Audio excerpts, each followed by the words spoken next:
तो हाँ भाई, सारा ने प्यार भरी राम राम। उम्मीद करो सारा बढ़िया होगा, मस्त होगा, बिंदास होगा। तो अपने एक राजस्थान में बड़ा प्यारा सा टॉपिक चल रहा था ज्योग्राफी का, जिसका नाम है राजस्थान में परिवहन। हमने एक क्लास इसकी कंप्लीट कर ली है और आज की क्लास में हम ये टॉपिक पूरा का पूरा कंप्लीट कर देंगे। पिछली क्लास के अंदर हमने सड़क परिवहन के बारे में पढ़ा था। आज की क्लास में हम रेल परिवहन और वायु परिवहन के बारे में पढ़ेंगे। आप सबको पता है कि मैंने पिछली क्लास में भी बताया था कि जल परिवहन अपने राजस्थान में नहीं है। तो आज हमें इस टॉपिक को कंप्लीट करना है। और सड़क परिवहन में जो सबसे इंपॉर्टेंट हमने पढ़ा था वो हमने पढ़े थे एनएच, जहां से बार बार में एग्जाम में सवाल देखने को मिलता है, वो है एनएच यानी कि नेशनल हाईवे। अगर हाईवे से सवाल पूछा जाता है तो नेशनल हाईवे से सवाल आता है। मैं हालांकि दो लाइनें तुम्हें स्टेट हाईवे की भी लिखाऊंगा, मतलब राज्य उच्च मार्ग, लेकिन आज तक किसी भी एग्जाम में स्टेट हाईवे से सवाल नहीं पूछा गया है, इसलिए मैं इसके ऊपर ज्यादा फोकस नहीं करना है। स्टेट हाईवे के ऊपर जितने भी एग्जाम में सवाल आए हैं वो केवल और केवल नेशनल हाईवे से आए हैं। ओके, ठीक है भाई।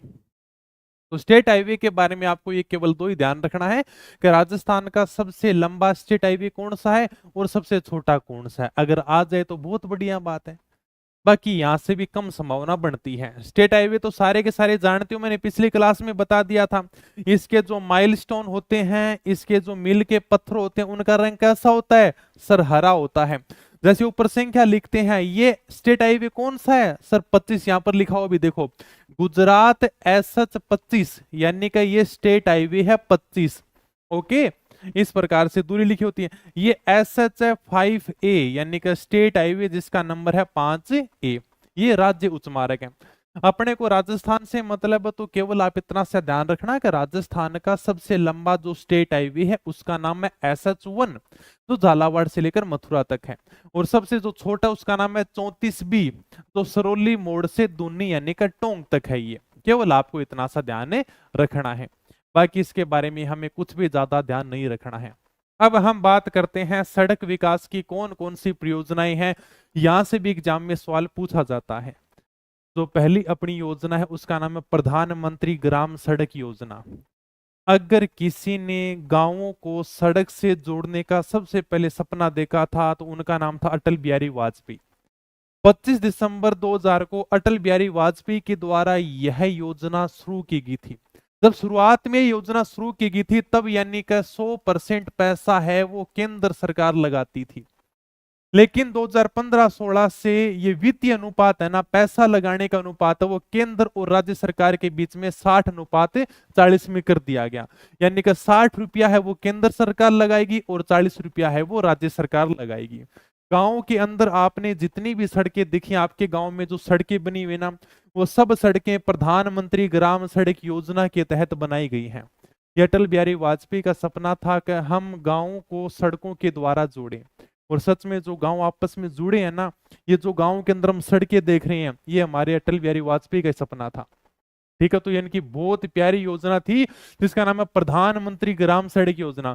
25 दिसंबर 2000 को अटल बिहारी वाजपेयी के द्वारा यह शुरू की गई थी। तो गांव में हम जितनी भी सड़कें देख रहे हैं, आपको इस प्रकार से अपने नारंगी कलर में ये देखने को मिलेगा इसका लोगो, और नीचे नाम लिखा हुआ मिलेगा प्रधानमंत्री ग्राम सड़क योजना। तो गांव के अंदर जो सड़कें हैं वो इसी योजना के द्वारा शुरू की गई हैं। यह योजना 2000 में शुरू की गई है। नाम अपने प्रधानमंत्री ग्राम सड़क योजना। तो मुख्यमंत्री जी भी कहां पीछे रहने वाले थे? 7 अक्टूबर 2005 से एक योजना है जिसका नाम था मुख्यमंत्री ग्राम सड़क योजना। ओके, अगली जो योजना उसका नाम है मुख्यमंत्री सड़क योजना। 7 अक्टूबर 2005 से प्रारंभ। ये देख लो भाई, मुख्यमंत्री ग्राम सड़क योजना। इसमें क्या किया जाएगा सर? जो भी अपने धार्मिक महत्व के पर्यटन स्थल हैं उनको आपस में जोड़ा जा रहा है। जैसे आप देखोगे ये अपने मुख्यमंत्री ग्राम सड़क योजना है, पीछे आपको मंदिर दिखाई दे रहा है। मतलब जो हमारे धार्मिक महत्व के जो मंदिर हैं, प्रमुख स्थल हैं, जो पर्यटन स्थल हैं, उनको आपस में इस योजना के द्वारा जोड़ा जा रहा है। इसमें तुम्हारे लिए सिंपल सा क्वेश्चन बनता है कि मुख्यमंत्री सड़क योजना है वो कब प्रारंभ की गई थी? इतना ही क्वेश्चन पूछते हैं, बाकी इसमें ज्यादा कुछ नहीं पूछते। ग्रामीण गौरव पथ योजना के बारे में भी एग्जाम में पूछा गया सवाल है। ये ग्रामीण गौरव पथ योजना है 2014-15 के अंदर प्रारंभ की गई थी। है क्या सर? देखो इस योजना के तहत प्रत्येक ग्राम पंचायत में करीब 1 किलोमीटर लंबाई की सीमेंट कंक्रीट वाली सड़क बनाई जाएगी। आपने गांव में इस प्रकार की सीमेंट कंक्रीट वाली सड़क देखी है क्या? अगर आपने गांव में इस प्रकार की कंक्रीट वाली सड़क देखी है जिनकी ज्यादा लंबाई नहीं होगी, यानी कि 1 किलोमीटर ही होगी, लगभग 1 से 2 किलोमीटर इनकी लंबाई मिलेगी, और पास पास में आपको इस प्रकार की नालियां भी दिखाई देंगी, मतलब कंक्रीट वाली सड़कें बनानी है ग्राम पंचायत में, साथ में है वो पानी के लिए नालियां भी बनानी है। अगर आपने इस प्रकार की गांव में कंक्रीट वाली सड़कें देखी हैं तो वो ग्रामीण गौरव पथ योजना के तहत बनाई गई है। यही बस ग्रामीण गौरव पथ योजना है। गांव में जब इस प्रकार की सड़कें बनाई जा रही हैं तो शहरों के अंदर भी योजना शुरू की गई थी। गांव में की गई थी 2014-15 में, शहरों के अंदर की गई थी 2016-17 के अंदर, अगले साल वो शहरों में कर दी भी। तो गांव के अंदर ग्रामीण गौरव पथ योजना है, शहरों में शहरी गौरव पथ योजना है।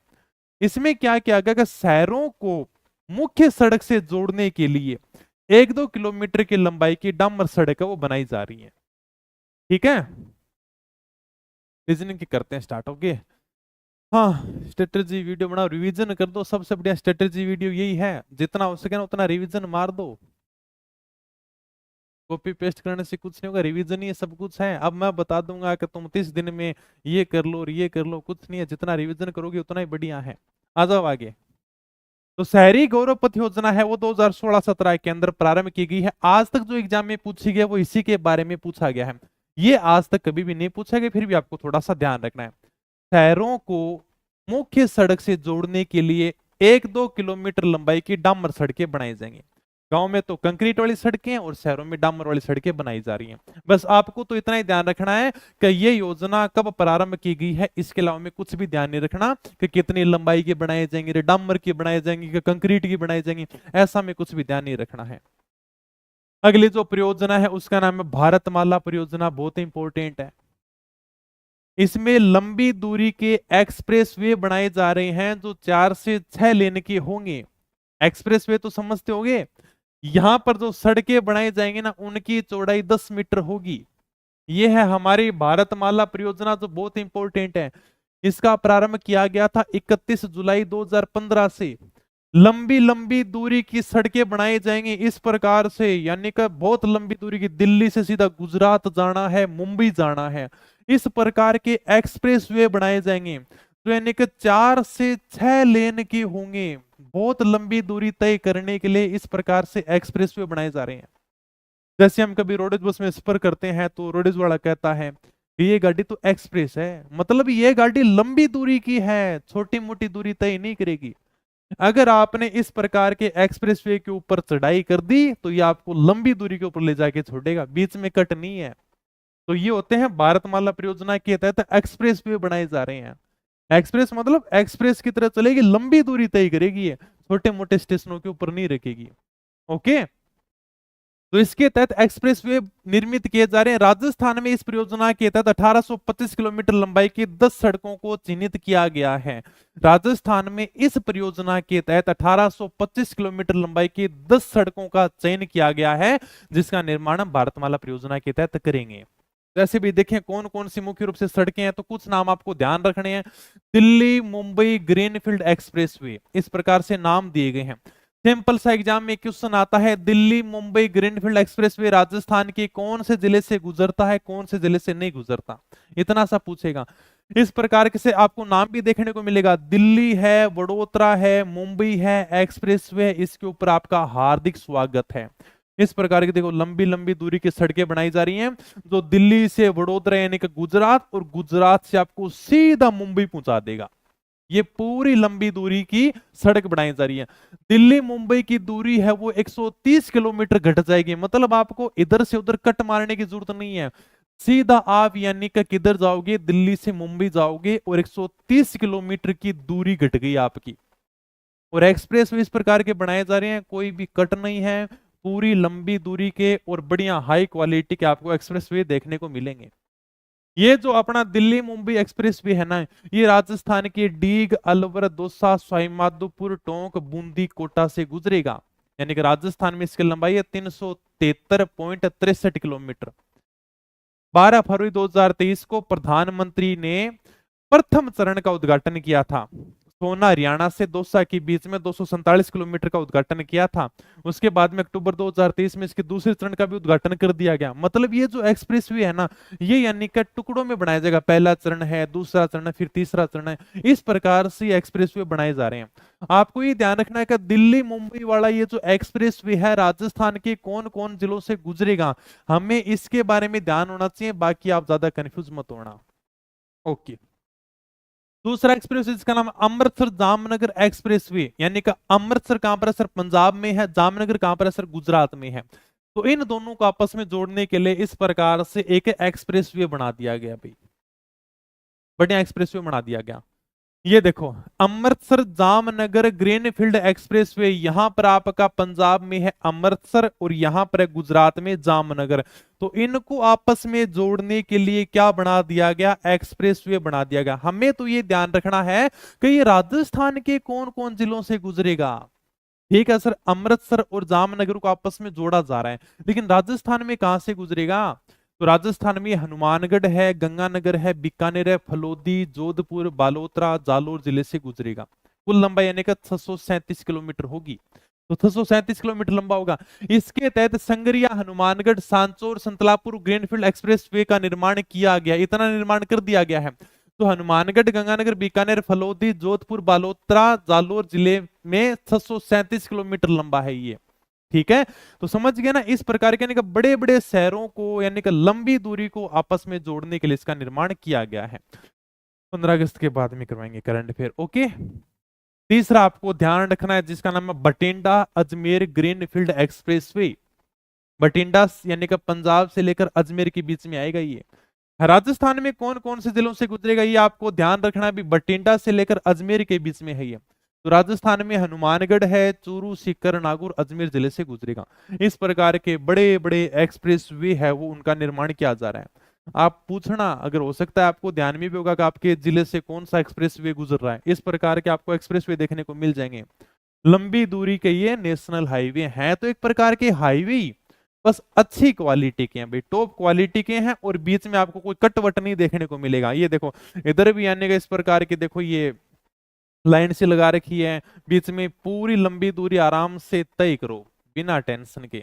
ये हमारी भारतमाला परियोजना। तो ये इस प्रकार के ये क्या किए जा रहे हैं? एक्सप्रेसवे बनाए जा रहे हैं। लंबी दूरी आराम से तय करो बिना रोक टोक के, एकदम बढ़िया सुविधा के। बीच में आपको टोल तो देना ही पड़ेगा क्या? हाँ, चलो भैया। अब यानी कि राजस्थान रोड विजन 2025 ये भी सरकार की एक योजना है। यानी कि राजस्थान सरकार ये कहती है कि हमारा जो सड़क तंत्र है ना, हमारी जो सड़कें हैं उनका हमें अच्छा विकास करना है। ये राजस्थान के लोक निर्माण विभाग के द्वारा तैयार की गई योजना है। इसमें जो हमारे गांव की सड़कें हैं उनका देखभाल किया जाएगा, उनका बढ़िया तरीके से रख रखाव किया जाएगा। हमारे जो धार्मिक महत्व के पर्यटन स्थल हैं उनका हमें बढ़िया तरीके से निर्माण करना है, उनकी जो सड़कें उनको हमें विकसित करना है। तो इसके लिए एक राजस्थान रोड विजन 2025 चलाई गई है। राजस्थान सरकार के सड़क तंत्र की यह दीर्घकालीन योजना है। यानी कि राजस्थान सरकार के जो सड़क तंत्र है उसके विकास की ये दीर्घकालीन योजना, मतलब लंबे समय के लिए चलाई गई है। राजस्थान के लोक निर्माण विभाग के द्वारा तैयार की गई है। इसमें ग्रामीण सड़कों का रखरखाव करना, गांव के अंदर जो सड़कें हैं उसका में रखरखाव करना है। धार्मिक महत्व के 100 स्थानों और पर्यटन, खनन, औद्योगिक क्षेत्रों के लिए हमें नई सड़कों का निर्माण करना है, नई सड़कें विकसित करनी है। ये उद्देश्य तो आपको ज्यादा ध्यान मत रखना, अगर कोई आरपीएससी का एग्जाम होगा तब तो ये पूछ सकता है, बाकी ये ज्यादा नहीं पूछेगा। बस इतना ध्यान रखना भी राजस्थान रोड विजन 2025 क्या है कि राजस्थान की दीर्घकालीन योजना है। राजस्थान के लोक निर्माण विभाग के द्वारा ये तैयार की गई है। अगर आरपीएससी पूछ ले फर्स्ट ग्रेड सेकंड ग्रेड में तो अलग बात, अब इसका क्या क्या उद्देश्य है क्या, यानी इसमें लंबे समय के लिए सड़कों का विकास करना है। जैसे ये कह रहे हैं कि हम पहले 15 वर्षों के अंदर तो जो गांव की सड़कें ना उनको आपस में जोड़ेंगे। क्या पहले 15 वर्षों में सभी गांव की सड़कों को आपस में जोड़ा जाएगा? फिर बोलेगा 15 वर्षों के बाद में क्या करोगे? बोले 15 वर्षों के बाद में हम अगले 10 सालों तक फ्लाईओवर बनाएंगे और 4 लेन वाले राज्य महामार्ग बनाएंगे। फ्लाईओवर यानी का इस प्रकार से नीचे की सड़कें तो होंगी होंगी, फिर यानी हम ऊपर की सड़कें भी बनाएंगे। कहा ना कि हमारे गांव सब फ्लाईओवर गुजरेगा, हमारे शहर में फ्लाईओवर है, तो नहीं फ्लाई उड़ना, ओवर आने के ऊपर, तो ऊपर से आने का आपकी गाड़ियां दौड़ेंगी, फ्लाई ओवर। ठीक है, तो ये इसके राजस्थान सरकार की लंबे समय की योजना है। 15 वर्षों के अंदर तो गांवों को हम सड़कों से जोड़ेंगे। ठीक है, 15 वर्षों के अंदर तुमने गांव को सड़कों से जोड़ लिया, उसके बाद क्या करोगे? फिर अगले 10 सालों में हम इस प्रकार के फ्लाईओवर बनाएंगे क्या? मतलब एक लंबे समय की योजना है। तो ये राजस्थान सरकार की दीर्घकालीन योजना है। राजस्थान राज्य सड़क विकास निधि अधिनियम कानून भी लाया गया था, 10 अगस्त 2004 को ये पारित किया गया था। अगर मान लो तुमसे कभी पूछ ले कि राजस्थान राज्य सड़क विकास निधि अधिनियम कब लागू किया गया था, कब पारित किया गया था, तो 10 अगस्त 2004 को पारित किया गया था। सड़कों के विकास को लेकर ये अधिनियम था, कानून था। बस इतना हमें ध्यान रखना है, ये बहुत इंपॉर्टेंट है। राजस्थान राज्य राजमार्ग विकास परियोजना, ये एक विकास की परियोजना है जो विभिन्न कार्यक्रमों में विभिन्न चरणों के अंदर ये विकसित की गई है। इसमें एशियन विकास बैंक पैसा लगा रहा है और विश्व बैंक पैसा लगा रहा है। ये कर क्या रही है योजना? ये जो राज्य के स्टेट हाईवे हैं उनको इसमें विकसित किया जा रहा है, ये योजना है भाई। इसके अलग अलग कार्यक्रम है, वो हमें ध्यान रखने का। ये कार्यक्रम कब चलाया गया था, दूसरा कब चलाया गया था। ओके, तो राजस्थान राज्य राजमार्ग विकास परियोजना एशियन विकास बैंक और विश्व बैंक की सहायता से राज्य के जो राजमार्ग हैं, राज्य के राजमार्ग मतलब स्टेट हाईवे हैं, उनको इस योजना के द्वारा विकसित किया जा रहा है। इसमें तुम मेरे ऊपर गुस्सा मत होना कि सर ये कोई समझ में नहीं आ रही है ना? तो इसमें मैं कुछ नहीं कर सकता, ये योजना ही है।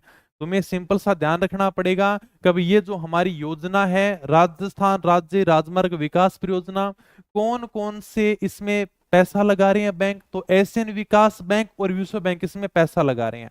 जो राज्य के स्टेट हाईवे हैं उनको इसमें विकसित किया जा रहा है। बस यही अपने को ध्यान रखना, बाकी इसमें ज्यादा कुछ ध्यान नहीं रखना। अब देखो इसके अंदर भी अलग अलग कार्यक्रम हैं। राजस्थान राज्य राजमार्ग निवेश कार्यक्रम फेस्ट, ये कब चलाया गया था? ये नवंबर 2017 में चलाया गया था। इसमें पैसा लगाया था एशियन विकास बैंक ने। फिर था भी निवेश कार्यक्रम सेकंड, ये चलाया गया था दिसंबर 2019 में। इसमें पैसा लगाया था एशियन विकास बैंक ने। फिर चलाया गया था राजस्थान राज्य राजमार्ग निवेश कार्यक्रम थर्ड, इसमें मार्च 2023 से प्रारंभ होकर सितंबर 2026 तक इसको पूर्ण किया जाना है, और इसमें भी पैसा लगा रही है एशियन विकास बैंक। इस प्रकार से अलग अलग कार्यक्रम में यह चलाया गया है। ओके, राज्य के जो राजमार्ग है, जो स्टेट हाईवे है, उनको क्या करना है, हमें विकसित करना है। अगला उसका नाम है राजस्थान राज्य राजमार्ग विकास कार्यक्रम सेकंड, इसके ऊपर है वो विश्व बैंक है, वो पैसा लगा रही है। मतलब कुछ के ऊपर एशियन बैंक पैसा लगा रही है और कुछ के ऊपर है वो अपने विश्व बैंक है, वो पैसा लगा रही है, वर्ल्ड बैंक है, वो पैसा लगा रही है। अब हमें प्रमुख नीतियां ध्यान रखनी है, प्रमुख पॉलिसी।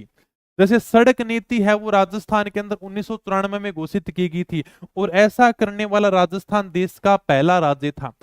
सड़क नीति 1993 में घोषित की गई और राजस्थान सड़क नीति घोषित करने वाला देश का पहला राज्य है। अगर राजस्थान ऐसा देश का पहला राज्य जिसने सड़कों के लिए पॉलिसी बनाई है। ठीक है भाई, सड़कों का हमें किस प्रकार से ध्यान रखना है, किस प्रकार से मरम्मत करनी है, किस प्रकार से हमें इनका रख रखाव करना है, तो सरकार के द्वारा इसके लिए पॉलिसी तैयार की गई है, नीति तैयार की गई है। कब तैयार की गई थी? 1993 में। और ऐसी सड़क नीति जारी करने वाला राजस्थान पूरे देश में पहला राज्य है जिसने सबसे पहले सड़कों के बारे में सोचा, सड़कों के लिए पॉलिसी बनाई भी। अगली पॉलिसी उसका नाम है राज्य सड़क विकास नीति, ये 2013 के अंदर आई थी। राजस्थान इलेक्ट्रिकल व्हीकल नीति 2022, ये 2022 में आई थी, मुख्यमंत्री अशोक गहलोत के समय में मुख्यमंत्री जी लेकर आए थे। इन्होंने ये कहा था कि जो इलेक्ट्रिकल वाहन है ना, इनके प्रयोग को हमें ज्यादा से ज्यादा बढ़ावा देना है। तो 1 सितंबर 2022 से ये लागू की गई थी और ये 5 साल के लिए रहेगी। आजकल यानी कि जितनी भी गाड़ियां आती है सब यानी कि इलेक्ट्रिकल गाड़ियां आती हैं।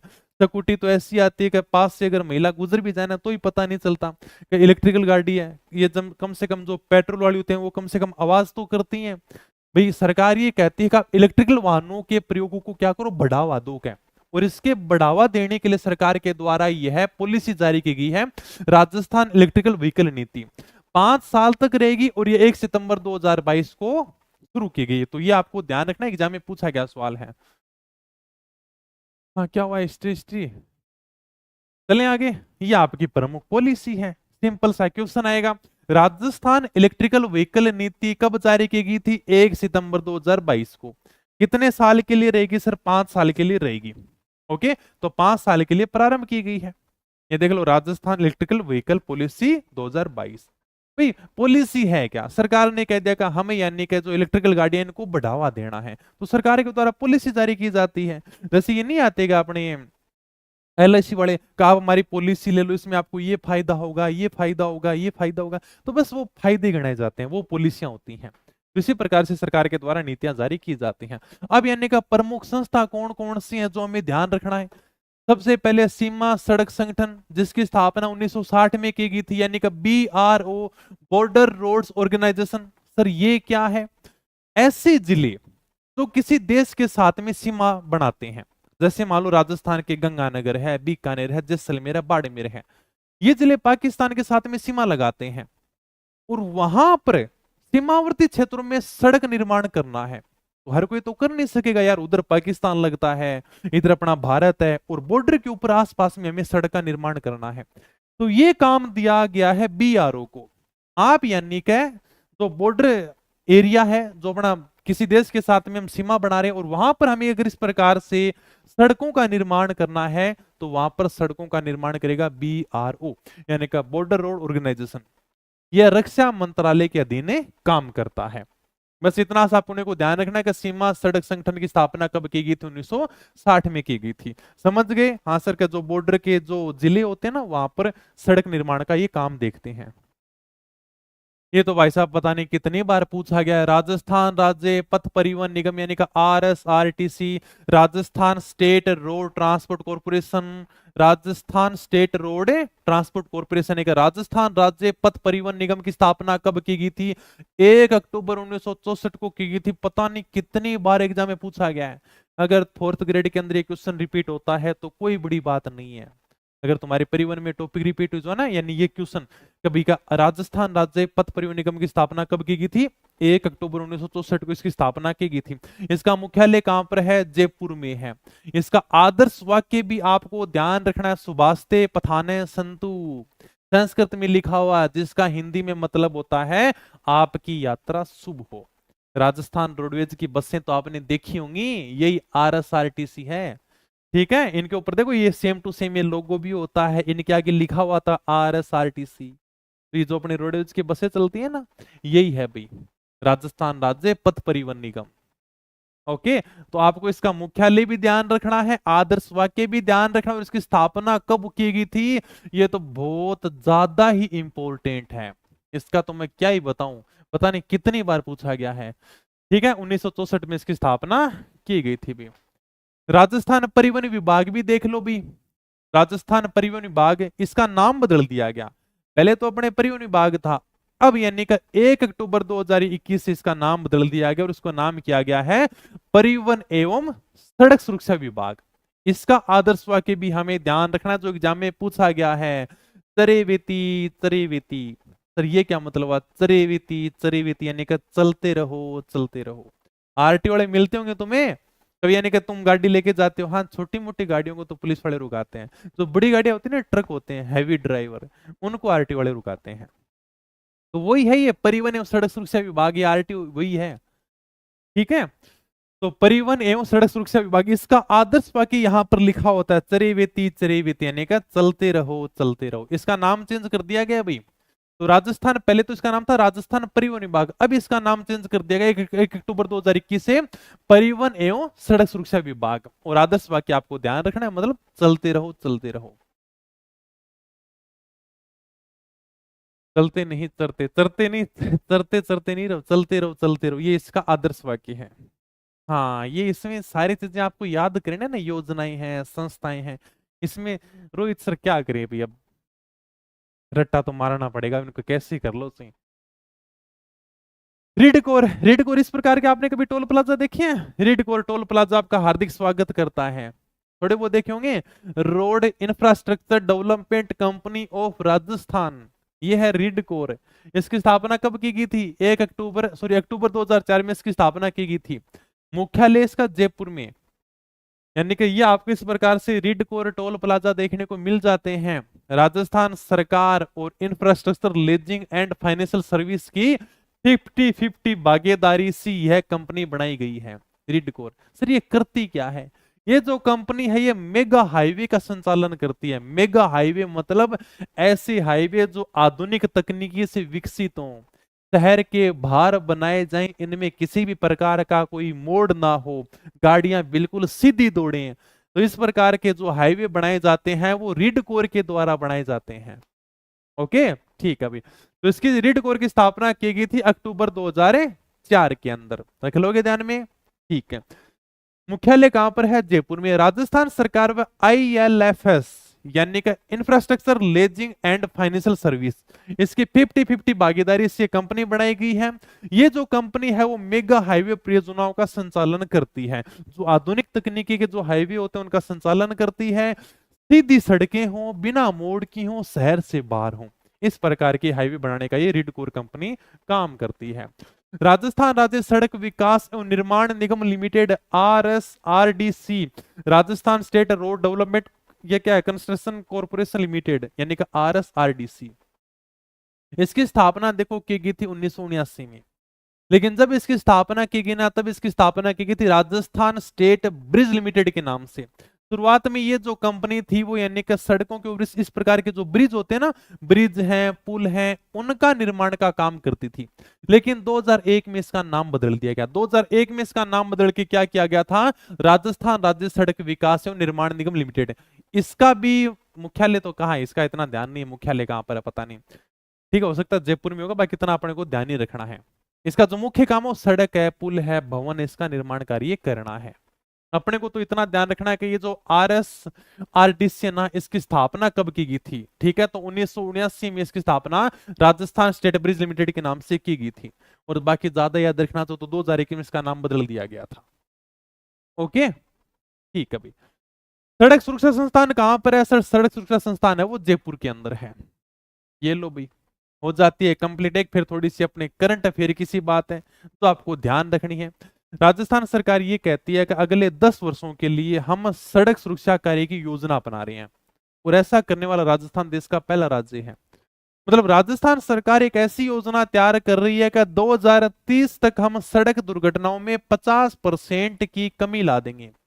बस यही है, ऐसा करने वाला राजस्थान देश का पहला राज्य है। तो ये आपको थोड़ा सा करंट अफेयर के हिसाब से ध्यान रखना है कि राजस्थान अगले 10 वर्षों के लिए सड़क सुरक्षा कार्य योजना अपनाने वाला पहला राज्य बना है, जिसके तहत 2030 तक सड़क दुर्घटनाओं में 50% की कमी लानी है।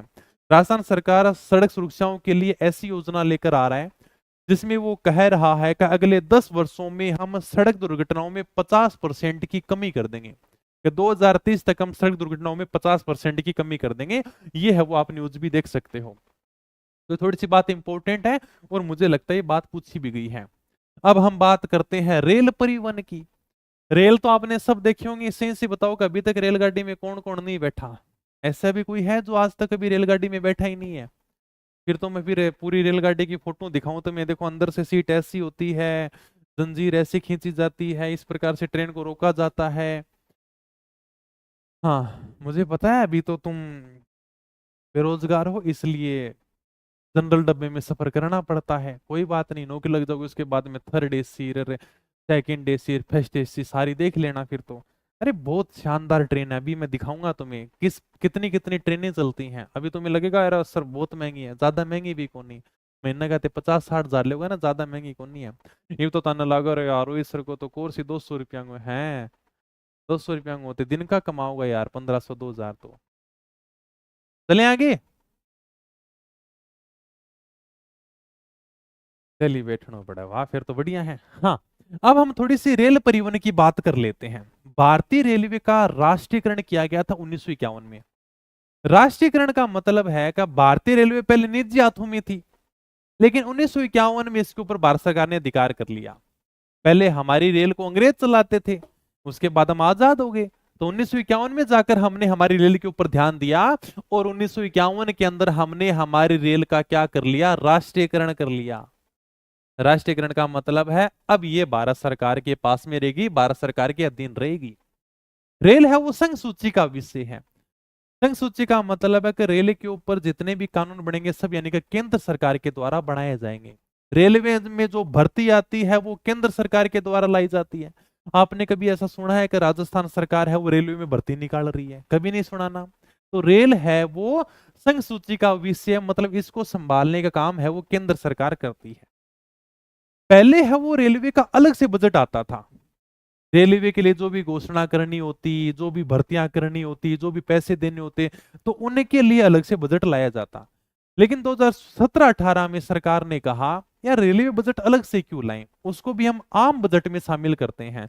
जो हम लोगों के लिए घोषणाएं करते हैं ना, उसी में हम रेलवे के लिए घोषणा कर देंगे। तो 2017-18 से सरकार ने रेलवे के बजट को आम बजट में शामिल कर लिया, अलग से कोई भी घोषणा नहीं होगी। लोगों के लिए घोषणा करें ना, उसी के अंदर रेलवे के लिए भी घोषणा कर देंगे, भाई इतनी यानी कि वैकेंसी निकालेंगे, इतने पैसे हम रेलवे को देंगे, इतनी नई ट्रेन चलाएंगे। बजट में इसी प्रकार की घोषणा की जाती है। सबसे बढ़िया बात का सर, पहली ट्रेन कब चलाई गई? अगर मैं बात करूंगा भारत की पहली रेल सेवा कब शुरू की गई थी, तो वो की गई थी 16 अप्रैल 1853 को। पोरबंदर यानी कि मुंबई से लेकर थाने के बीच में चलाई गई थी। भारत की अगर कोई पहली ट्रेन चलाई गई थी, वो चलाई गई थी 16 अप्रैल 1853 को, पोरबंदर यानी कि मुंबई से लेकर थाने तक। सर हमें तो मतलब राजस्थान से, राजस्थान में पहली रेल कब चलाई गई थी? तो राजस्थान में पहली रेल सेवा शुरू की गई थी 21 अप्रैल 1874 को। ये आगरा फोर्ट उत्तर प्रदेश में है, यानी कि आगरा से बांदुकुई तक चलाई गई थी।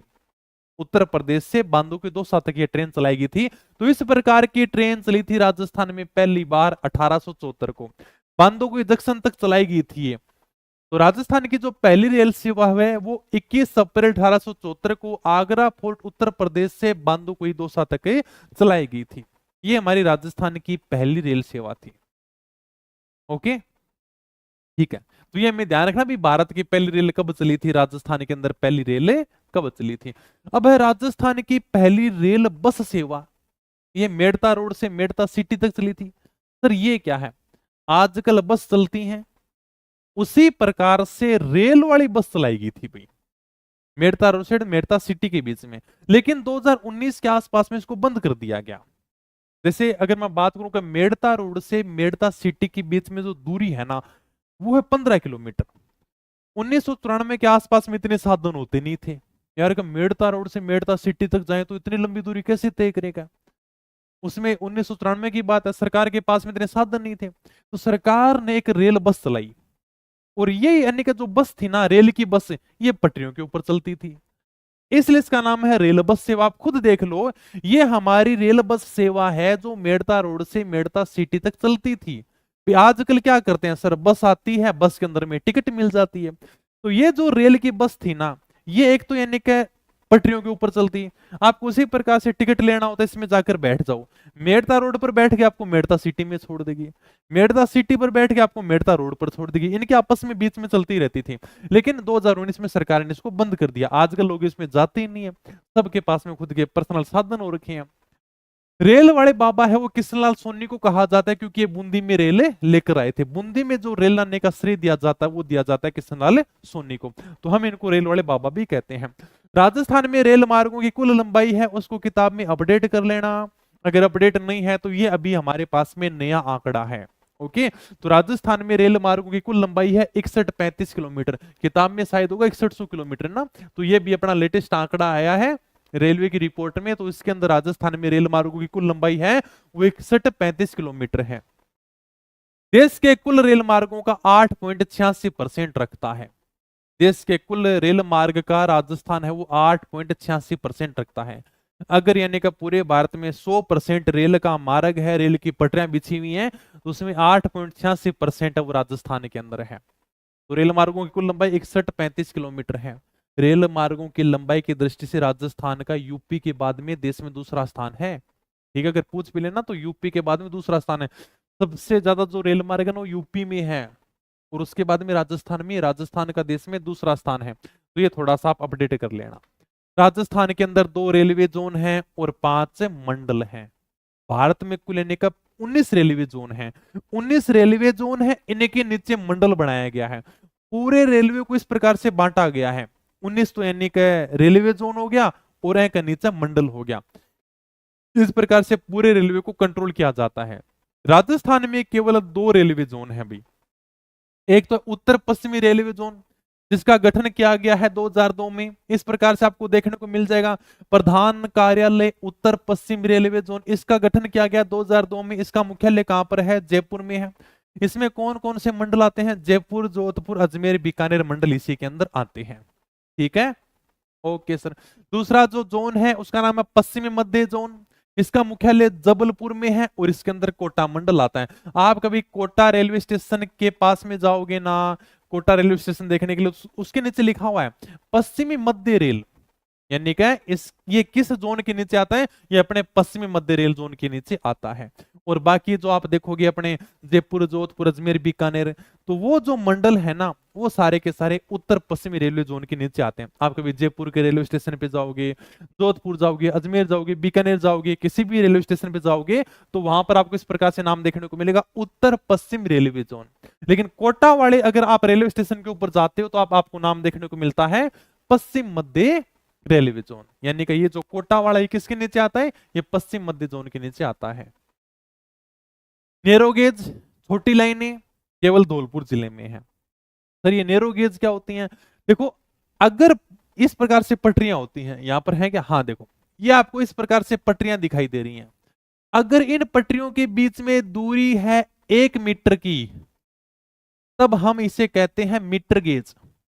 अगर इन पटरियों के बीच में दूरी है 1 मीटर से कम, यानी कि छोटी छोटी लाइनें, तब हम उसे कहते हैं नैरो गेज, यानी कि छोटी लाइनें। अगर इनके बीच में दूरी है 1 मीटर से ज्यादा, तो हम उसे कहते हैं ब्रॉड गेज। ये बस केवल नाम दे रखे हैं।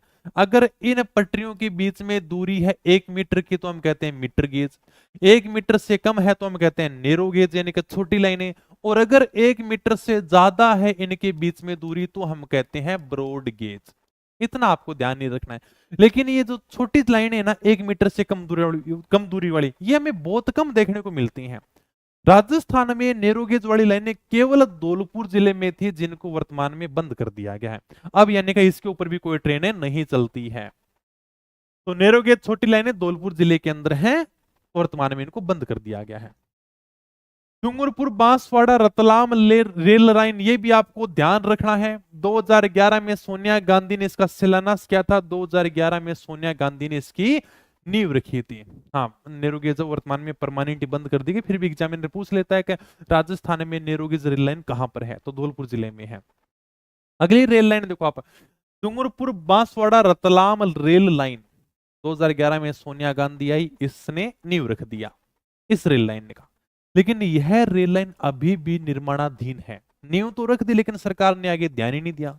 2024 के बजट में हालांकि सरकार ने इस रेल लाइन के लिए 150 करोड़ रुपए की घोषणा की थी, लेकिन फिर भी अभी भी यानी कि बांसवाड़ा और प्रतापगढ़ ऐसे जिले हैं जहां पर कोई भी रेल मार्ग नहीं है। इसका जो मुख्य उद्देश्य ये था रेल लाइन का, भाई हम यानी कि क्या करें, ट्रेन पहुंचाए। कहां पर पहुंचाओगे? बांसवाड़ा के अंदर, नाम से ही पता चल रहा है। बांसवाड़ा रतलाम रेल लाइन, यानी कि डूंगरपुर है, बांसवाड़ा रतलाम है, इसको आपस में रेल लाइन के द्वारा जोड़ा जाएगा। लेकिन अभी भी ये काम है वो प्रगति के ऊपर है, अभी पूरा नहीं हुआ है। हालांकि सरकार ने घोषणा जरूर की थी 2024 में, हम यानी कि 150 करोड़ रुपए देंगे, लेकिन अभी भी ये कार्य प्रगति के ऊपर है। अगर तुमसे पूछ ले राजस्थान में ऐसे जिले जहां पर कोई भी रेल मार्ग नहीं है, रेल की पटरियां नहीं है, तो बांसवाड़ा और प्रतापगढ़ दो ऐसे जिले हैं जहां पर कोई भी रेल मार्ग नहीं है। अब हम देख लेते हैं रेलवे के कौन कौन से प्रमुख संस्थान हैं। पहला संस्थान है लोको रेलवे कारखाना, यानी कि कैरिज वर्कशॉप। कहां पर है? अजमेर में है। इसकी स्थापना की गई थी 1879 के अंदर। ये देख लो, सवारी डब्बा कारखाना अजमेर। यहां पर जो सवारी के डब्बे होते हैं ना, रेलवे के सवारी डब्बे, उनको बनाने का काम में किया जाता है। केवल नाम ध्यान रखना है। सिंपल सा पूछेगा लोको रेलवे कारखाना कहां पर है? अजमेर में। या फिर पूछ लेगा कैरिज वर्कशॉप कहां पर है? अजमेर में।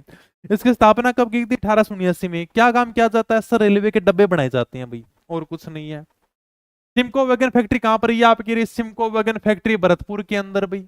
रेल के जो इंजन होते हैं उनके ढांचे बनाने का काम किया जाता है कि रेलवे के जो इंजन बनते हैं ना रेल के, उनके आगे के ढांचे किस प्रकार के बनाए जाएंगे, वो काम यहां पर होता है। ये लिखा हुआ भी देखो, सिमको वैगन फैक्ट्री। सिंपल सा पूछता, सिमको वैगन फैक्ट्री कहां पर है? सर भरतपुर के अंदर है। रेलवे विद्युत लोको शेड, ये आपका रहा रेलवे विद्युत लोको शेड कहां पर है? कोटा के अंदर है। नाम से पता चल रहा है रेलवे विद्युत लोको शेड। विद्युत से जो इंजन चलते हैं, बिजली से जो इंजन चलते हैं, वो यहां पर बनाए जाते हैं। MEMU rail coach factory Bhilwara में है, वर्तमान में बंद कर दी गई है। ठीक है, रेलवे के डब्बे बनाने का काम करती थी। एशिया का मीटर गेज का सबसे बड़ा रेलवे यार्ड कहां पर है? फुलेरा जंक्शन के अंदर है भी। फुलेरा जंक्शन देखा है सर? नहीं देखा। ये क्या होता सर? ये जो आपको फोटो दिखाई दे रही है ना, ये फोटो है फुलेरा जंक्शन की। एशिया के अंदर, पूरे एशिया महाद्वीप की बात कर रहा हूं मैं, मीटर गेज का सबसे बड़ा रेलवे यार्ड। मीटर गेज समझ गए ना? मीटर गेज यानी का सर पटरियों के बीच में 1 मीटर की दूरी, वो मीटर गेज है। सबसे बड़ा रेलवे यार्ड क्या होता है? मतलब ट्रेनों का ये पार्किंग स्थल है। यहां पर आप सबसे ज्यादा ट्रेन खड़ी कर सकते हो, तो वही है एशिया का जो सबसे बड़ा ट्रेनों का जो पार्किंग स्थल है ना, पार्किंग एरिया है, वो अपने फुलेरा जंक्शन है अभी, अपने राजस्थान में है फुलेरा। तो ये हमारा ट्रेनों का सबसे बड़ा पार्किंग एरिया पूरे एशिया का, तो हमारे फुलेरा जंक्शन है। यहां पर आप सबसे ज्यादा मात्रा में ट्रेनें है वो खड़ी कर सकते हो। ठीक है, दिख भी रही आपकी फोटो के अंदर।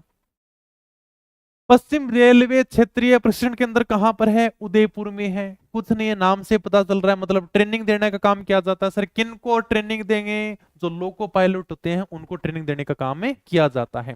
इसकी स्थापना 1965 में की गई थी। यह भारत का सबसे बड़ा रेलवे मॉडल कक्ष है। भारतीय रेल अनुसंधान एवं प्रशिक्षण केंद्र कहां पर है? पंचपदरा बालोतरा के अंदर है।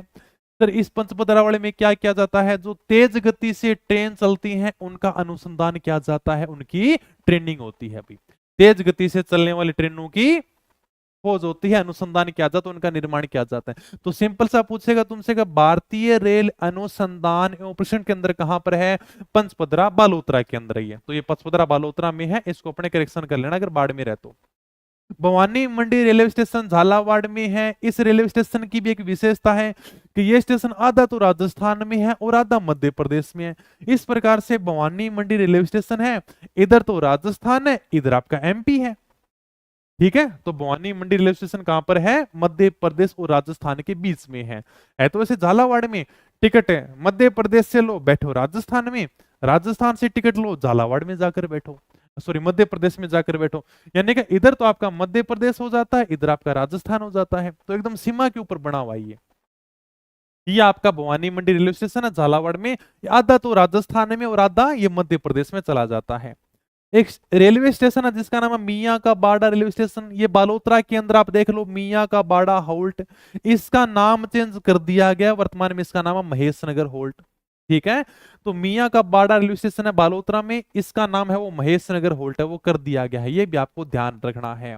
रेलवे स्टेशन के बारे में जानकारी है, ये सारी चीजें हमें इसी के अंदर पढ़नी पड़ेंगी।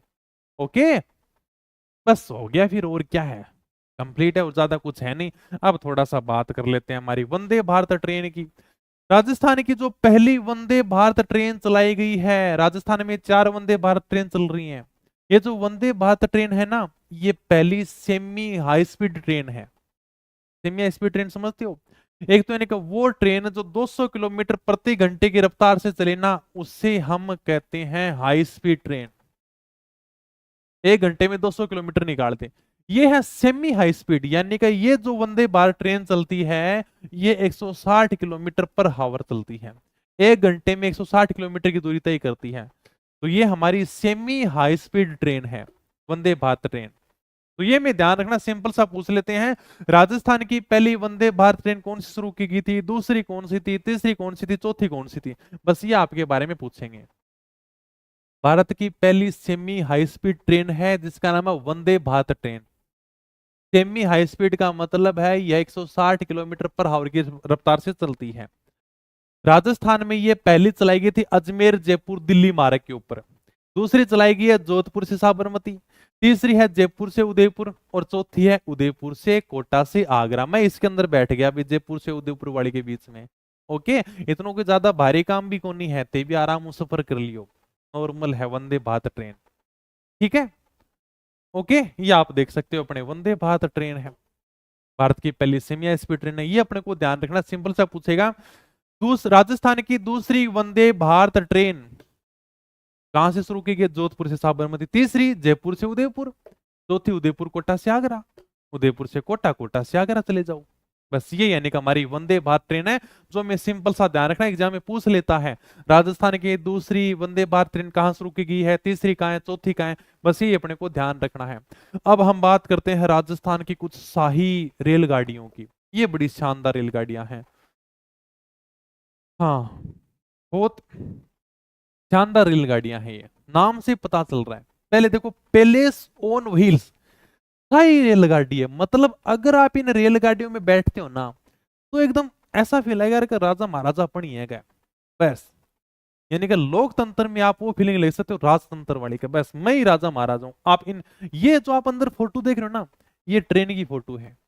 ये नहीं है कि मतलब कोई सर आपको कमरा दिखा रहे हैं, कमरा नहीं है। इस प्रकार से पूरे के पूरे राजा महाराजा वाले सोफे लगा रखे हैं आप सबके लिए, है ना। ये आपके लिए सीट है, पूरी की पूरी शानदार व्यवस्था होगी। आपको 12 इस प्रकार से दिखाई देगी, पूरे राजस्थान का भ्रमण कराएगी। और यहाँ पर नाम भी लिखा हुआ है, पैलेस ऑन व्हील्स। ये हमारी शाही रेलगाड़ी है। जब तुम नौकरी लग जाओगे तो आराम से इसके अंदर घूम लेना, कोई बड़ी बात नहीं है। 26 जनवरी 1982 को ये प्रारंभ हुई थी। बस इतना ही हमें ध्यान रखना है कि पैलेस ऑन व्हील्स है वो कब प्रारंभ की गई थी, 26 जनवरी 1982 को ये शुरू हुई थी। रख लोगे, ये हमारी ट्रेन है भाई, बिल्कुल मजा आ जाएगा ना एकदम। हाँ देख के सर, हाँ ये पैलेस ऑन व्हील्स है, इसका नाम है देखो, पैलेस ऑन व्हील्स, मतलब शाही रेलगाड़ी। शाही का मतलब एकदम पूरा आपको वो फीलिंग आएगा राजा महाराजा वाला। चलो भाई अगली रेलगाड़ी दिखाओ सर। हेरिटेज ऑन व्हील्स ये 2006 से प्रारंभ है भाई। इसका नाम, अगर ये 2003 है ना, देखो वैसे अगर मैं बात करूँ ना तो 2003 हमें ज्यादातर देखने को मिलता है, यानी कि 99% हमें 2003 ही देखने को मिलता है। लेकिन इसका बाद में नाम है वो 2006 में चेंज कर दिया गया था। और अभी आपके बीएसटीसी के अंदर क्वेश्चन भी पूछा गया था, क्या हेरिटेज ऑन व्हील्स है वो कब शुरू की गई थी, और उन्होंने जो राइट आंसर माना ना वो 2006 माना है। तो अपने करेक्शन कर लेना, क्योंकि देखो ज्यादातर किताबों में आपको 2003 ही देखने को मिलेगा, लेकिन मैं आपको ये 2006 करा रहा हूं, आपको ये 2006 कर लेना है। ओके, हेरिटेज ऑन व्हील्स 2006 के अंदर ये शुरू की गई थी। ये आपकी देख लो भी, हेरिटेज ऑन व्हील्स है एकदम पूरा, यानी कि हेरिटेज भ्रमण करवाएगी आपको। ये आपको यहाँ पर विदेशी महिला देखने को मिल रही है। विदेशी महिला मत देखो आप, तो इधर ट्रेन देखो, है ना, इधर नहीं देखना आपको, इधर मैं तुम्हारे सामने आ जाता हूँ। नाम से पता चल रहा है हेरिटेज ऑन व्हील्स। राजस्थान के जो हेरिटेज स्थल हैं, जो हमारे किले हैं, पर्यटक स्थल हैं, जो हमारी मुख्य जगह है ना, उनका भ्रमण कराएगी भी ये भी एक प्रकार की शाही रेलगाड़ी है। इसी प्रकार से आपको अंदर पूरी एकदम फीलिंग आएगी। ये ट्रेन का डब्बा है ये, और पूरा यानी कि इसको कमरे का रूप बना रखा है। चलो भाई, रॉयल राजस्थान ऑन व्हील्स ये मार्च 2009 से प्रारंभ की गई है। तो ये हमारी क्या शाही ट्रेन है, पूरा का पूरा कमरा आपके लिए बुक होता है। ये विस्टाडोम हेरिटेज ट्रेन ये 5 अक्टूबर 2023 से शुरू की गई है। ठीक है भाई, ये हेरिटेज जो ट्रेन है वो मारवाड़ जंक्शन यानी कि पाली से कामली घाट तक ये शुरू की गई है। ये आप देख सकते हो, जिस ट्रेन को अभी शुरू किया गया है, विस्टाडोम हेरिटेज ट्रेन। ये यहाँ पर आपको देखने को मिल जाएगा गोरम घाट, ये यानी कि गोरम घाट घूमेगी, मारवाड़ जंक्शन घूमेगी। ठीक है, जो यानी कि आसपास की जो भी जगह होंगे ना वो दिखाने का काम करेगी। तो ये ट्रेन है विस्टाडोम हेरिटेज ट्रेन, जो 5 अक्टूबर 2023 से शुरू की गई है। आप देख सकते हो उप मुख्यमंत्री दिव्या कुमारी ने इसको शुरू किया है। तो ये जो हेरिटेज ट्रेन है, मारवाड़ जंक्शन यानी कि पाली से कामली घाट के बीच में ये ट्रेन शुरू की गई है। थार एक्सप्रेस देख लो भाई, एक हमारे थार एक्सप्रेस भी चलती है, जो वर्तमान में बंद है, कभी शुरू कर दी जाती है, कभी बंद कर दी जाती है। पहले कहते हैं कि 1965 तक ये चला करती थी, फिर भारत पाकिस्तान का युद्ध 1965 में, 1965 को इसको बंद कर दिया गया। इसको दोबारा से फरवरी 2006 को शुरू किया गया। एक स्टेशन है मुन्नाबाव बाड़मेर के अंदर, ये देख लो मुन्नाबाव कहां पर है, बाड़मेर में। और एक स्टेशन है पाकिस्तान का खोखरा पार। पाकिस्तान के खोखरा पार से मुन्नाबाव के बीच में यह ट्रेन चलती है, जिसका नाम है थार एक्सप्रेस। इसका राजस्थान में पहला स्टेशन कौन सा, मुन्नाबाव है, ये अपने को ध्यान रखना है। राजस्थान के अंदर जो थार एक्सप्रेस का पहला स्टेशन है उसका नाम है मुन्नाबाव। देखो पाकिस्तान और भारत के बीच में ट्रेन चलती है, यानी क्या, भारत में कौन सा स्टेशन है, मुन्नाबाव बाड़मेर में, और पाकिस्तान में खोखरा पार। पाकिस्तान और भारत के बीच में ये ट्रेन शुरू की गई है। 2006 को शुरू की गई थी, 2019-20 में वापस बंद कर दी गई भाई। भारत सरकार ने कहा कि पाकिस्तान वाले पाकिस्तान में रहो, भारत वाले भारत में रहो, क्योंकि हम तो उधर जाते नहीं, उधर वाले हमारे पास में आ जाते हैं, तो हम कहते हैं तुम उधर ही रहो, हमें वैसे ही जरूरत नहीं है, हम वैसे भी जनगणना के मामले में नंबर 1 वैसे ही चल रहे हैं, क्या तुम ये क्या करेंगे हमारे पास में लेकर के, हमारे वैसे ही खूब सारे लोग, हम खुद ही बहुत ज्यादा हैं। ओके, तो ये हमारी थार एक्सप्रेस है। इसको अपने को ध्यान रखना भी, इसके अंदर राजस्थान का जो स्टेशन है ना उसका नाम है मुनाबाव, और पाकिस्तान का खोखरा पार, इनके बीच में चलती है। 2006 में शुरू की गई थी, अब यानी कि वर्तमान में बंद है। जयपुर मेट्रो रेल परियोजना रेट की जो तैयारी करते हैं उसके लिए यहां से कन्फर्म क्वेश्चन पूछा जाएगा जयपुर मेट्रो से, बहुत इंपॉर्टेंट है। कई बार एग्जाम में सवाल पूछा गया है। जयपुर मेट्रो, जयपुर शहर में मेट्रो गुजरती है।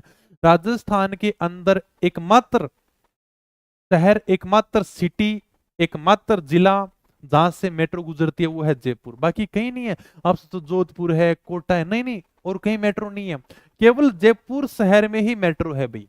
तो जयपुर मेट्रो रेल परियोजना, इसके ऊपर जो पैसा लगाया वो लगाया एशियन विकास बैंक ने, ठीक है। तो जयपुर, इसके ऊपर पैसा लगा एशियन विकास बैंक की आर्थिक सहायता से चलाई जा रही है। Jaipur metro rail corporation limited की स्थापना की गई थी 1 जनवरी 2010 को, ठीक है भाई, 2010 के आसपास में शुरू की गई थी, पहले स्थापना की गई। ये राजस्थान के अंदर पहली है, राजस्थान में ये पहली, ये है अपने मेट्रो, बाकी राजस्थान में कहीं पर भी मेट्रो नहीं चलाई जा रही है, और देश की ये छठी थी। तो देश की ये छठी मेट्रो रेल प्रणाली है। हालांकि शुरुआत हुई थी जून 2015 से। सबसे पहले Jaipur metro rail corporation limited की स्थापना की गई 1 जनवरी 2010 को, 2010 में स्थापना कर दी गई। बाद में इन्होंने धीरे धीरे है वो निर्माण कार्य शुरू किया।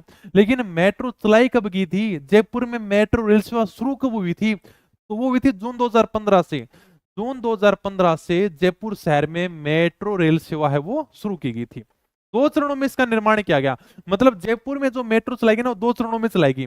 पहले चरण के अंदर भी 4 फेज हैं, और ये दूसरा चरण है। फेज प्रथम यानी कि पहली बार चलाएगी मानसरोवर से चांदपोल तक 3 जून 2015 को। फिर देखो चांदपोल तक पहुंच गई, फिर चलाएगी चांदपोल से बड़ी चौपड़ तक, फिर बड़ी चौपड़ से ट्रांसपोर्ट नगर तक, और फिर चलाएगी मानसरोवर से 200 फीट बाईपास तक। और फेज द्वितीय में सीतापुरा से अंबाबाड़ी तक है। तो ये रीट वाले तो बहुत एकदम इसको कंठस्थ कर लेना, आपको मेट्रो से क्वेश्चन जरूर पूछा जाता है, मेट्रो से क्वेश्चन पूछे जाते हैं। ओके, बस इतना ही आपको ध्यान रखना है। इसमें ज्यादातर ये पूछेगा कि Jaipur metro rail corporation limited की स्थापना कब हुई थी, 1 जनवरी 2010 को। राजस्थान की ये पहली मेट्रो थी, देश की ये छठी रेलवे मेट्रो थी। एशियन विकास बैंक इसके ऊपर पैसा लगा रहा है। और ये जयपुर शहर में मेट्रो सेवा शुरू कब की गई थी भी, ये अपने जून 2015 से शुरू की गई थी। 2 चरणों में इसका निर्माण किया गया है। तो ये पहले चरण में कहां से लेकर कहां तक चली थी वो अपने को ध्यान रखना है। वायु परिवहन की बात कर लेते हैं, फिर आपका टॉपिक हो जाएगा कंप्लीट। वायु परिवहन तो कुछ नहीं है, हवाई जहाज है, बस वही वायु परिवहन है। वायु परिवहन भी संघ सूची का विषय है। अंतरराष्ट्रीय वायु परिवहन संघ का मुख्यालय कहां पर है, कनाडा में, जिसकी स्थापना 1945 में की गई थी। तो ये भी आप थोड़ा सा ध्यान रखना, जिस प्रकार से रेल है वो संघ सूची का विषय, उसी प्रकार से वायु परिवहन भी संघ सूची का विषय है। अंतरराष्ट्रीय वायु परिवहन संघ की स्थापना, जो इसका मुख्यालय वो कनाडा के अंदर, जिसकी स्थापना 1945 में की गई थी। अंतरराष्ट्रीय पूरे यानी कि सभी देशों का जो वायु परिवहन संघ का मुख्यालय है वो कनाडा में है, जिसकी स्थापना 1945 में की गई थी। ओके, अब हम देखते हैं राजस्थान में नागरिक हवाई अड्डे। राजस्थान में 2 प्रकार के हवाई अड्डे हैं, एक तो है नागरिक हवाई अड्डे, एक है सैन्य हवाई अड्डे। नागरिक हवाई अड्डे का मतलब है कि इसमें नागरिक जा सकते हैं, आप और हम जैसे लोग इसमें जा सकते हैं। सैन्य हवाई अड्डे में हमारा कोई काम नहीं, वो सेना के अधीन होता है, भारतीय वायुसेना के अधीन होता है। जैसे सर नागरिक हवाई अड्डे पहले पढ़ लेते हैं, सिंपल सा पूछ लेगा कभी कौन सा नागरिक हवाई अड्डा है, तो सबसे पहला है नागरिक हवाई अड्डा, उसका नाम है सांगानेर हवाई अड्डा। ये राजस्थान का पहला और देश का 14वां अंतरराष्ट्रीय हवाई अड्डा है। इसका मतलब समझे, अंतरराष्ट्रीय हवाई अड्डा मतलब इस हवाई अड्डे से आप एक देश से दूसरे देश की यात्रा कर सकते हो। ये राजस्थान का पहला अंतरराष्ट्रीय हवाई अड्डा है और देश का ये 14वां अंतरराष्ट्रीय हवाई अड्डा है। ओके, ये आपका सांगानेर हवाई अड्डा है, देख लो जयपुर के अंदर है ये। भारतीय विमानपत्तन प्राधिकरण के अधीन है, एयरपोर्ट अथॉरिटी ऑफ इंडिया के अधीन ये काम करता है। अंतरराष्ट्रीय दर्जा 29 दिसंबर 2005 को दिया गया था और इसकी अधिसूचना फरवरी 2006 में जारी की गई थी। भारत सरकार के द्वारा इस अंतरराष्ट्रीय हवाई अड्डे को 29 दिसंबर 2005 को अंतरराष्ट्रीय दर्जा दिया गया था और इसकी सूचना फरवरी 2006 में जारी की गई थी। ये हवाई अड्डा पूर्णतः सौर ऊर्जा से विद्युतीकृत करता है, मतलब यहां पर जो बिजली है ना वो सारी की सारी सौर ऊर्जा के द्वारा मिलती है। सौर ऊर्जा की प्लेटें लगाई गई हैं और उसी से बिजली की आपूर्ति होती है। इस जयपुर हवाई अड्डे को अडानी ग्रुप को लीज के ऊपर दिया गया है।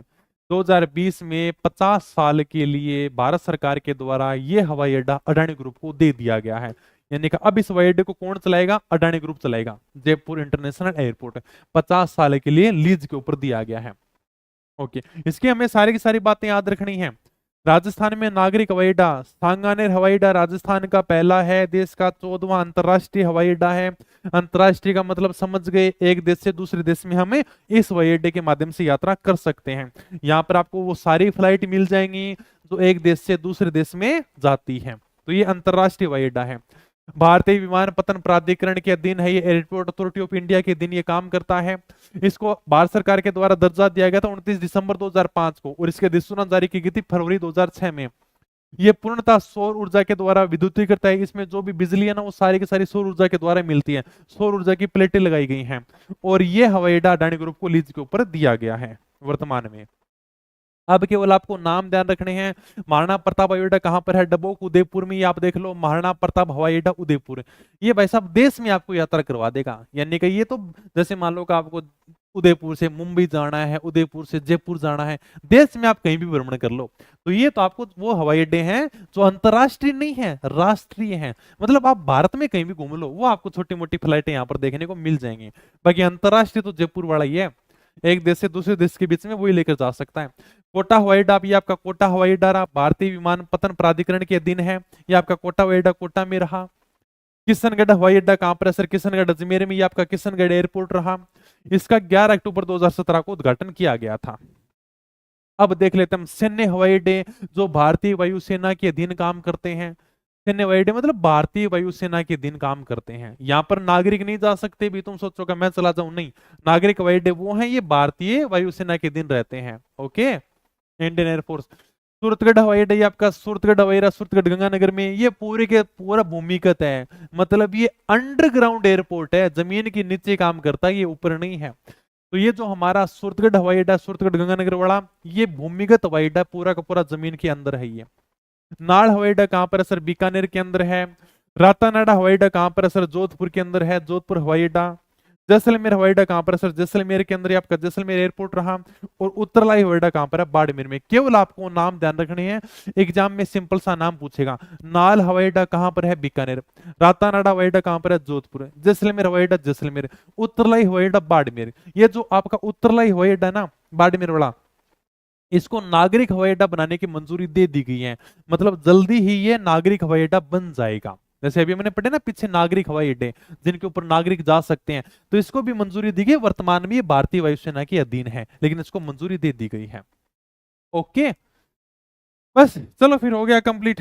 चलो भाई, ये लास्ट आपका राजस्थान का पहला ग्रीनफील्ड एयरपोर्ट है, वो शंभुपुरा कोटा में स्थापित किया जा रहा है। इस प्रकार से कोटा में पूरा ग्रीनफील्ड एयरपोर्ट बनाया जा रहा है, पूरा हरा भरा एयरपोर्ट बनाया जा रहा है शंभुपुरा कोटा में। उड़ान प्रशिक्षण अकादमी कहां पर है? किशनगढ़ के अंदर है। यानी कि यहां पर फ्लाइंग ट्रेनिंग ऑर्गेनाइजेशन के तहत नई फ्लाइट ट्रेनिंग एकेडमी खुलेगी। यहां पर है वो उड़ान की आपको ट्रेनिंग दी जाएगी किशनगढ़ के अंदर। तो उड़ान प्रशिक्षण अकादमी कहां पर है? किशनगढ़ के अंदर है। यहां पर नई फ्लाइंग ट्रेनिंग एकेडमी खुलेगी, जहां पर है वो पायलटों को ट्रेनिंग दी जाएगी उड़ाने की, विमान उड़ाने की। ओके, हाँ, जमीन के नीचे हवाई अड्डा बिल्कुल है वो। तो भारतीय वायुसेना के सारी चीजें वो थोड़ी होती है कि आपको दिखाए के काम करेगा वो, उनकी सारी चीजें गुप्त होती हैं भाई। ओके, तो आपको सिंपल सा ध्यान रखना है कि FTO फ्लाइंग ट्रेनिंग ऑर्गेनाइजेशन, यानी कि जो अपनी एकेडमी है कहां पर है? किशनगढ़ के अंदर है। उड़ान प्रशिक्षण संगठन के तहत यहां नई फ्लाइंग ट्रेनिंग एकेडमी खुलेगी। इसके अलावा बजट 2025-26 में घोषणा की गई है कि प्रतापगढ़, झालावाड़ और झुंझुनू के अंदर भी हम फ्लाइंग ट्रेनिंग ऑर्गेनाइजेशन की घोषणा की गई है। कहां कहां पर? प्रतापगढ़, झालावाड़ और झुंझुनू में। ये थोड़ा सा आपका करंट अफेयर के हिसाब से, बजट के हिसाब से एक बात ऐड हो जाती है। सिंपल से आप पूछ लेगा कि बजट 2025-26 में कहां पर है वो FTO की स्थापना की घोषणा की गई है, यानी नई ट्रेनिंग संस्थान की स्थापना की गई है।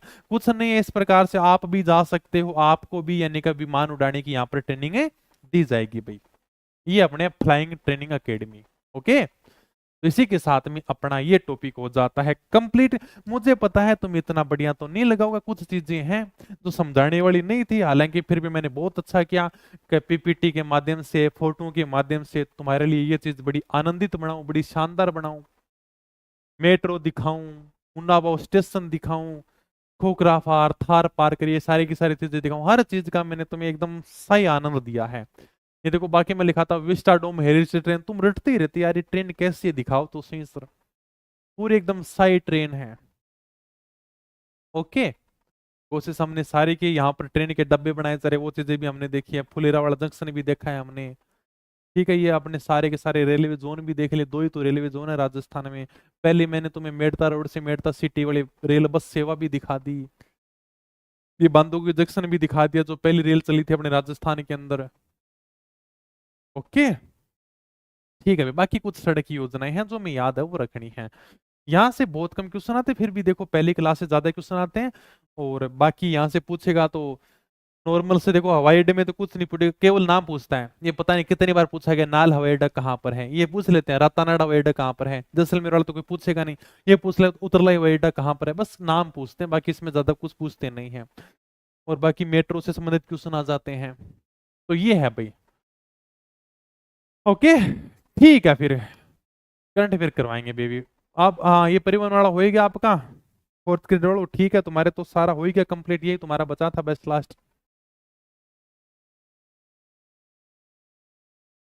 फोर्थ ग्रेड की तैयारी एक महीने में कैसे करें, रट्टा मार दो और तो क्या करोगाते हैं।